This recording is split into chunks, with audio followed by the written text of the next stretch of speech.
gimana Bu? Kalau di negara di seluruh dunia apa semua negara berhutang? Ya iya. Coba dicek aja kalau teman-teman yang suka pakai negara Islam katanya. Semua negara Islam di dunia semuanya juga berhutang. Mau Saudi, mau United Arab Emirates, mau Qatar, Tunisia, Maroko, Pakistan, Afghanistan, Kazakhstan. Coba you name it gitu. Dan bahkan saya tahu waktu saya di Bank Dunia, negara-negara Islam kita, terutama yang di Afrika, itu mayoritas mereka miskin banget. Dan mereka biasanya mendapatkan hutang, bahkan sampai diberikan hibah. Dari negara mana? Ya dari berbagai negara saja, termasuk Bank Dunia. Selamat berjumpa dengan saya, dan kali ini video akan saya beri judul Mengapa Harus Berhutang. Sistem ekonomi dengan bertumbuh pada model keuangan seperti saat ini sebenarnya merupakan sistem ekonomi mengandalkan hutang atau mengandalkan bunga atau mengandalkan riba. Riba bisa akan terwujud jika ada pihak yang berhutang. Sistem ini juga bisa disebut sistem ekonomi yang berbasis hutang. Bahkan negara-negara yang dianggap negara kaya pun juga mempunyai hutang yang sangat besar. Namun mengapa negara-negara yang mempunyai banyak sekali hutang tersebut juga sebagai negara kaya? Padahal hutangnya banyak. Masyarakatnya mempunyai kehidupan yang cukup makmur, sekedar untuk makan saja berlebih. Berlibur berminggu-minggu bisa dilakukan oleh sebagian besar kehidupan masyarakatnya. Hutang yang tercipta dengan sistem ekonomi berbasis riba dari negara-negara kaya ini pada akhirnya akan disalurkan, dipinjamkan ke negara-negara miskin. Jadi semua negara itu sekarang hutang, tapi hutang dari negara kaya itu akan tersalurkan ke negara miskin. Proses distribusi hutang dari negara kaya kepada negara miskin dengan berbagai macam cara, bisa secara langsung maupun secara tidak langsung. Bentuknya bisa bermacam-macam, tapi intinya sama saja, penyaluran hutang akan berbentuk hutang dan modifikasi hutang, termasuk kartu kredit itu juga termasuk hutang. Jalur distribusi hutang ini akan menciptakan suatu sistem tersendiri. Pada ujungnya negara-negara miskin tersebut akan menanggung biaya hutang yang lebih mahal dibanding atau lebih tinggi dibanding negara kaya. Jadi biaya hutang dari negara miskin lebih mahal daripada negara kaya. Intinya negara kaya itu hutang tapi bunganya rendah, kemudian disalurkan ke negara miskin hutangnya tinggi. Fakta ini bisa kita lihat dengan membandingkan suku bunga yang berlaku di negara maju dan di negara miskin. Setiap terjadi krisis suatu negara, solusi yang dipilih masih selalu saja sama dengan penanganan krisis sebelumnya, yaitu melalui kejuran dari IMF atau Bank Dunia dengan persyaratan yang ditentukan. Peran IMF di mana kontributor dana terbesarnya adalah AS dan negara-negara maju juga masih sangat dominan. Negara miskin yang mempunyai hutang inilah sebagai pihak yang harus tetap mau bekerja untuk negara kaya. Ujung-ujungnya sumber daya alam sebagai jaminan.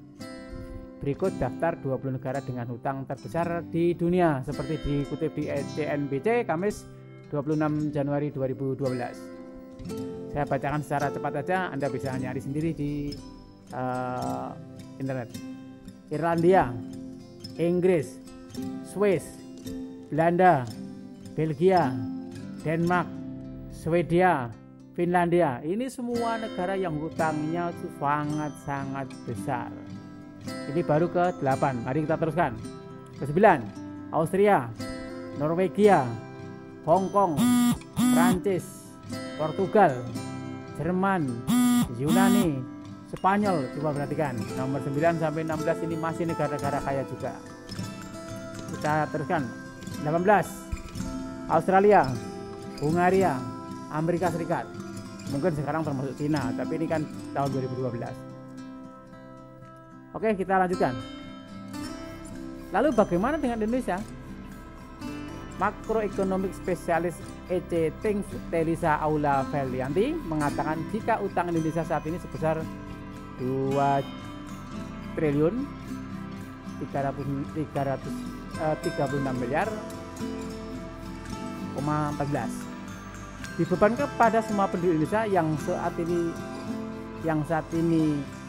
diestimasikan sekitar 250 juta, maka beban yang ditanggung setiap orang cukup besar, yakni sekitar 7 jutaan, papar Telisa kepada Okezon di Jakarta. Sumber www Ekonomi Okezon Corp. Mungkin ada sebagian Anda yang alergi hutang, namun faktanya begitu bayi lahir di Indonesia maka telah berhutang sekitar 7 juta. Anda tidak bisa memungkiri semua telah setuju dan tidak bisa menolak hutang. Mungkin Anda mengatakan tidak mengetahui atau tidak ikut-ikutan, namun faktanya semua terlibat. Inilah sistem ekonomi yang kita bangun sesuai dengan sistem ekonomi liberal kapitalis yang kita anut. Kan kita sudah sepakat, sistem ekonomi berbasis hutang. Mindset ini sebenarnya juga sama dilakukan oleh swasta. Pengusaha-pengusaha kaya dimanapun termasuk Indonesia juga dibangun dengan pondasi hutang.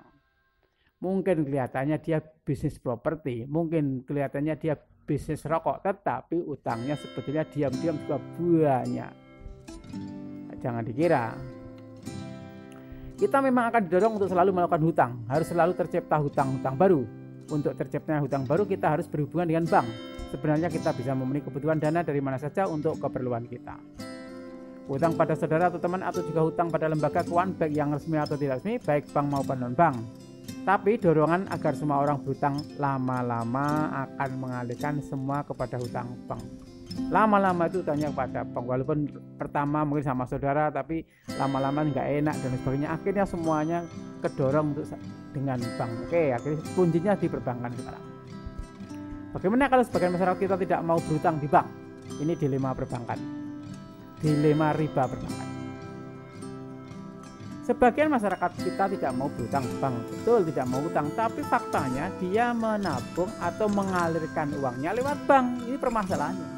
Sementara sebagian dari kita bergerak dengan masif agar menghindari pinjam atau kredit lewat perbankan karena ada unsur riba, haram. Namun demikian kita tetap memanfaatkan lalu lintas uang kita melewati bank. Ini problemnya. Baik secara langsung maupun tidak langsung. Uang yang numpuk di bank mau tidak mau, suka tidak suka harus keluar berupa kredit atau tidak keluar, apa yang terjadi? Kalau dia tidak keluar ya matilah bank itu, karena bank itu hidupnya dari menyalurkan kredit, dapat bunga. Jadi kalau uang Anda mengalir di perbankan mesti akan menjadi kredit. Penyaluran kredit yang merupakan unsur utama dalam kehidupan perbankan. Jika kita tidak mau pinjam di bank, maka pasti bank akan mencari orang lain untuk siap menerima gelontoran uang tersebut. Jadi kalau sebagian masyarakat kita tidak mau berutang bank, ya tidak masalah. Pasti karyawan bank, marketing bank, teller, semua kepala cabang akan menggelontorkan kepada orang yang lain. Silakan Anda tidak mau pinjam, tapi yang lain akan pinjam. Siapa yang akhirnya mendapat gelontoran uang kalau kita sendiri tidak mau memanfaatkannya? Ya orang lain, golongan lain, kelompok lain. Lalu siapa yang bisa bikin mall dengan dana besar memakai pinjam bank? Siapa yang bikin jalan tol? Kan tidak mungkin pakai dana sendiri dengan dana besar dengan memakai skema kredit perbankan. Siapa yang akan membuat pabrik dengan anggaran yang begitu tinggi? Pasti semuanya lewat perbankan yang uangnya dari Anda yang mengalirkan tadi. Jadi kalau mau Anda lebih paham lagi, silakan ikuti video berjudul Apakah Saya Munafikun Ekonomi. Jadi ini tinjauan secara Islam. Apakah Anda munafikun ekonomi? Nanti diketik ada itu tentang secara hukum agama. Terima kasih. Selamat melihat yang lain.